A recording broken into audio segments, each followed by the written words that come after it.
Life's funny, isn't it? One minute you're on top of the world, the next, it's crumbling beneath your feet.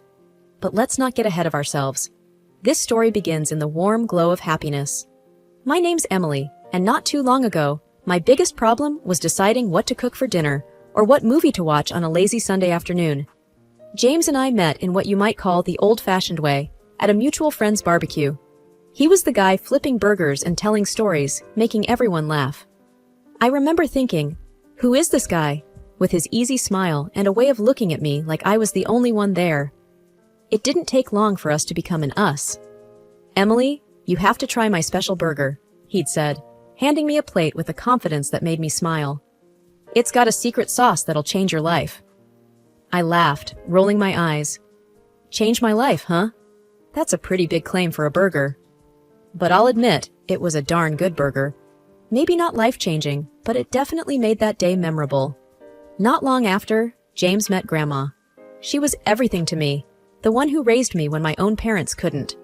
The way he talked to her, with respect and a bit of playful banter, it won her over in a heartbeat. I like him, she whispered to me as he went to grab us some lemonade. He's genuine, and he's got kind eyes. You hold on to this one, Emily. And hold on, I did. We got married in a small ceremony, just family and close friends. The house I moved into was full of memories. The walls echoed with laughter from a time when my parents were still alive. James and I started filling it with new memories of our own, and it felt like life was just right. I got pregnant about a year into the marriage. When I told James, the look on his face was something I thought I'd remember forever with warmth in my heart. His joy seemed to match mine, filling up the room until it was almost bursting. We're going to have a baby, Em, he said, lifting me up and spinning me around. A little one of our own, can you believe it? I can, I whispered back, because it's happening with you. They say bad news never has good timing. The day I lost Grandma was a cold slap of reality, a reminder that life doesn't play fair. Grandma was more than family. She was my confidant, my cheerleader, my safe place. Losing her felt like being adrift at sea without a compass. I remember sitting on the sofa, a cup of tea growing cold in my hands, numb. James came to me, his face a mask of concern. Em, talk to me, he urged, his voice gentle. What's there to talk about? I muttered, staring at the tea, watching as it lost its steam, its warmth, its life, kind of like how I felt inside. We'll get through this together. You're not alone, he said, wrapping an arm around my shoulder. But his words, meant to comfort, felt distant, like a radio playing softly in the background, familiar yet easy to tune out. Then, as if I hadn't already been robbed of enough, our baby slipped away before I ever got to hold them, to tell them how much I loved them, to promise them the world. The miscarriage was like a physical blow, one that knocked the wind out of me and left me gasping for air, for answers, for comfort that wouldn't come. James was there, yes, always there, but somehow not really. Emily, we can try for another baby when you're ready, he said one night as we lay in the darkness, his voice void of the pain I felt. I turned to him, a part of me desperate to find the husband who had once spun me around in joy. I don't want another baby, James. I wanted this one. Our baby. The words were a whisper, but they might as well have been screams for how they echoed in the silence. We'll make it through this, he said. But his assurance sounded hollow, like a promise made out of obligation rather than desire. I sought refuge in solitude, in the quiet of the house filled with too many ghosts of what could have been. Days melded into nights, and I lost track of time. I lost track of myself. James tried, in his way. Let's go out, see people. It might help, he suggested one day, his hand resting lightly on the back of the chair I was slumped in. I shook my head, my eyes fixed on a crack in the wall, a blemish I hadn't noticed before. I can't face the world, James. Not yet. The world is where the pain is. Emily, staying cooped up in here won't change what happened, he pressed, but I barely heard him. How could I tell him that the world outside these walls reminded me of everything I had lost? That every street corner, every shop window, every smiling face was a reminder of a happiness that felt like it had been stolen from me? The funeral was a blur. People came, they said things, they left. I nodded, I shook hands, I accepted condolences. but nothing got through. I was in a bubble, watching life happen around me, a life I no longer felt a part of. James was there, of course, but his presence felt more like a shadow than a source of warmth. "You're so strong, Emily," he told me after the service, his hand finding mine. I wanted to pull away, to scream that I wasn't strong, that I was broken. Instead, I just nodded. What was the point in correcting him? The truth seemed too heavy to share, even with him. As days turned into weeks, I felt James pulling away. Maybe he was tired of dealing with someone who seemed to have given up on life. Maybe he just didn't know how to help me. Maybe he needed an escape from the suffocating sadness that had enveloped our home. "I'm here for you, Em, but you need to start being here too," he said one evening, his patience wearing thin. "Here?" I echoed, my voice barely above a whisper. "I don't even know where here is anymore, James." He sighed, running a hand through his hair in frustration. "I mean, you need to start living again, for your sake and mine." I looked up at him then, really looked at him, and saw the strain in his eyes. I knew he was struggling too, in his own way, but the gulf between us had grown too wide, too deep to cross with mere words. That's when the creeping thought began to take root. Maybe I was alone in this after all. James was there, but not really. Not in the way I needed him to be. As the days rolled into weeks and then months, the chasm between James and me grew wider. The man who had once seemed like my anchor was becoming more and more like a stranger, coming home late and sometimes not at all. It gnawed at me, this feeling of him slipping away. I remember one evening, the clock ticking past midnight and the other side of the bed still cold and untouched. When he finally came through the door, I couldn't hold back anymore. "Where have you been, James? Do you know what time it is?" My voice was shaky but firm. He looked tired, his eyes avoiding mine. "Work's been a nightmare. You know how it is."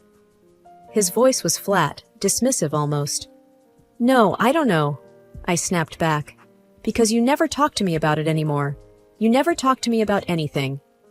He let out a long sigh and began to take off his jacket. "Em, we've been through this. Work is work. It's stressful, and I don't want to burden you with it." "But I want to share that burden, James. I thought that's what we did," I said, the last of my words trailing off into a whisper. He paused and finally sat down on the edge of the bed, looking at me. "I know, and I appreciate it, but you have enough on your plate." "Enough on my plate?" I repeated, incredulous. "You mean dealing with the loss and trying to piece myself back together? Do you think ignoring me helps with that?" "That's not what I'm doing," he protested.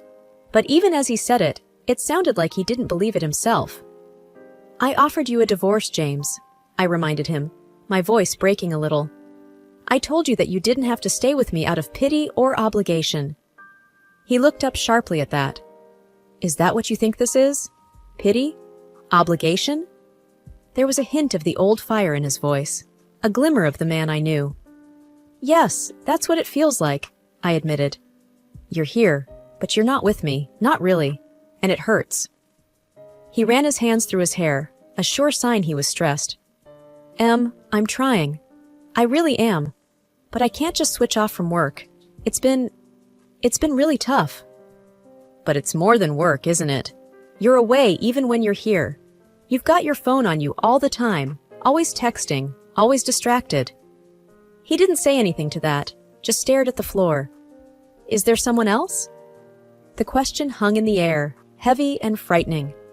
"Em, don't be ridiculous," he said quickly, but his eyes told a different story. I felt a coldness spread through me. This was not the man I married, the one who would look me in the eyes and tell me the truth, no matter how hard. "I need you to be honest with me, James. Please," I implored, my hands clasping and unclasping in my lap. He was silent for a long moment and then, "There's no one else. It's just work. You've got to believe me." I wanted to. Oh, how I wanted to believe him. But the seed of doubt had been planted, and once that happens, things can never go back to how they were. In the weeks that followed, I watched James like a detective. I noticed how his phone was always face down, how he'd step out of the room to take calls. The signs were there, and I couldn't ignore them anymore. It was a Wednesday when my world finally started to crumble. I answered a call from a number I didn't recognize. Hello? Is this Emily Stanton? The voice was male, gruff, and not one I knew. Yes, who's this? The man paused and then, we need to talk about your husband. My heart sank. What about him?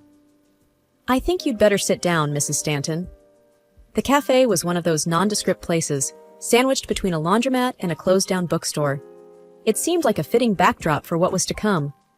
I sat there, stirring my coffee, each second stretching out like an eternity until the man showed up. He was a large man, with a look that didn't invite many questions. He sat across from me, his hands clasped together, a folder sitting like a barrier between us. Mrs. Stanton, I'm sorry for the mystery, but I thought it was best we talk in person, he started, his voice serious. Who are you? I asked, my voice steady despite the storm inside. He nodded as if he expected the question. My name's Mike Sanders, and I believe we have a common problem. Your husband, James. I swallowed hard. What about him? Mike opened the folder and slid a photo across the table. It was James with a woman I'd never seen before. They were laughing, close, too close. That's my wife, Mike said, tapping the picture. I felt a strange detachment looking at it. What do they have to do with each other? They work together, and they're having an affair, he said bluntly. I looked up, meeting his gaze. That's impossible. James would never... He reached back into the folder and took out a handful of printed messages, placing them in front of me. These are just from the past week. I read them, each word a tiny dagger. There were plans to meet up, pet names, and talk of the future. A future without me, without us. Why are you showing me this? I asked, my voice a ghost of itself. Because I thought you should know, and because I want to end it. I thought maybe you would want that too. I stared at the evidence, my mind racing, but my heart already knew the truth. He told me he loved me. He promised he'd never leave. People lie, Mrs. Stanton, and they're good at it, Mike said, his voice bitter. I took a deep breath, trying to steady myself. He was all I had. Mike leaned forward. You got a choice here. You can pretend this never happened, go on with your life. Or you can confront him, make him face what he's done. And what about you? I asked. He sighed, a heavy, weary sound. I'm going to divorce her. She can have him if she wants. I just want out. My hands were shaking as I gathered the papers, folding them with care I didn't feel. What are you going to do? Mike asked. The answer surprised even me. I'm going to fight back. Mike nodded. Good. If you need anything, evidence, support, you let me know. Thank you, I said. But as I stood up, I felt anything but thankful. My life as I knew it was over, and it was time for me to figure out what came next. That day, the sun hung low, a glaring eye that seemed to watch over the unfolding scene with indifference. I was waiting on the porch when James's car pulled up. His step was light, too light for a man coming home to a crumbling marriage. He caught the look on my face as he approached. What's with the gloom? He asked casually, as if my scowl was just another part of an ordinary day. I held up one of the photos silently. His eyes flicked to it, and his smile faltered, but only for a second. Oh, that, he chuckled. I see you've met my other woman. I felt a hollow laugh bubble up from my throat. Is that all you can say? Oh, that? He folded his arms and leaned against the porch railing. What do you want me to say? That I'm sorry? That it was a mistake? Because it wasn't. I'm not sorry, and it was no mistake. Why, James? I demanded, my hands clenching the photo so tightly the edges crumpled. He laughed, a cold, heartless sound. You were convenient, you know? A nice house, a decent bit of savings, and when your grandmother passed, well, that was just icing on the cake. I recoiled as if he'd struck me. You think my grandmother's death was a financial gain? Why else would I stick around? He shrugged. Especially after... you know. He paused, eyeing me with a cruelty I hadn't seen before. After the kid. I shook my head in disbelief. And you hoped what? That I'd off myself in grief? Would have made things simpler, he quipped. His words were like acid, burning through the last vestiges of the life I thought I knew. You're vile, I hissed. You always were too sensitive, too stupid to see what was right in front of you. He continued mercilessly. You thought I would end my life? I asked, the reality of his betrayal sinking in, a cold weight in my stomach. It would have been a win-win. You'd escape your pathetic little life, and I'd be free with a nice little nest egg. His grin was the ugliest thing I'd ever seen. I couldn't hold back the tears, but I was damned if I'd let him see them fall. And now? What's your grand plan now? Now? He laughed again, stepping closer. Now, I guess I'll have to settle for a divorce. You'll probably screw me over on that, won't you? Drag it out. Make me suffer. You don't deserve quick and easy, I managed to say, my voice surprisingly even. His expression soured. You're an ugly, stupid woman, you know that? I don't know what I was thinking, marrying you. I looked at him then, really looked at him, and I felt something shift inside me. The man I had loved was a ghost, a fiction. In his place stood a stranger with a heart full of venom. Get off my porch, James, I said quietly. He smirked, taking a step back. Gladly. This place was never really my style anyway. The courthouse was a place where I thought I'd celebrate our milestones. Instead, I walked up its steps to dissolve the very foundation of my marriage. Mike was right beside me, his presence a silent support. I had the papers in my hand, feeling the weight of every word that testified against James. Mike carried his own set of damning evidence, a mirror to my betrayal. Our steps echoed in the empty hallway, a march towards a verdict we both needed. Inside the courtroom, the air was stale, heavy with the burden of judgments past. James and his mistress, Mike's wife, were already there, a tableau of guilt. Mrs. Stanton? The clerk called out. I stepped forward, handing over the sheaf of papers that detailed every misstep of my husband's affair. The judge surveyed the room, his gaze lingering on me, then on Mike. You have evidence to present? I nodded, my throat tight. Yes, Your Honor. The evidence was laid bare for the court to see. Photographs that spoke 1,000 words of betrayal, texts and call logs that wove a narrative of deceit. I didn't look at James. I didn't need to see his face to remember his lies. And how do you plead? The judge asked, turning to James and his co-defendant. Their answers were a soft murmur of legalese. No contest. The judge took his time, reviewing the evidence, his expression unreadable.